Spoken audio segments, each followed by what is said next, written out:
I had my actors, and then I've got a production designer who has ideas that I'm not going to have. I had Kat Westergaard, who's a terrific cinematographer, and she had ideas I'm not going to have. And so you have all those people to lean on, and you basically point them in a direction and say, bring me back ideas, bring me back possibilities that I can afford. And so that's when you get the most help.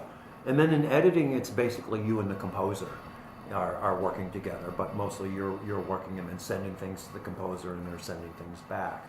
So the editing, the interesting thing about the editing itself is you're still working with the actors because they're not there, but you're still working what they've given you.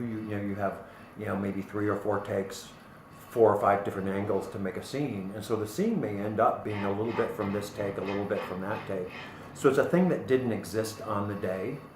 It's not theater, and only if it's a master shot, which there are very few of in this particular movie, is that's the thing that we're going to do, and I'm just going to pick the best take and we're going to go with it.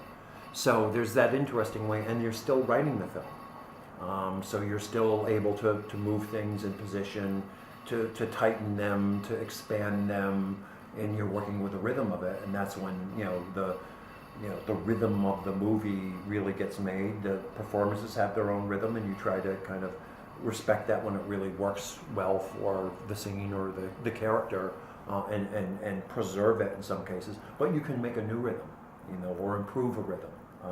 There's a lot of 3-way stuff, even in that little cramped car in the last part of Go for Sisters. And a lot of my job was to keep the thing moving forward, to keep the audience hooked on it, but also to make sure that we don't lose track of any one of these characters. Who do I cut to now?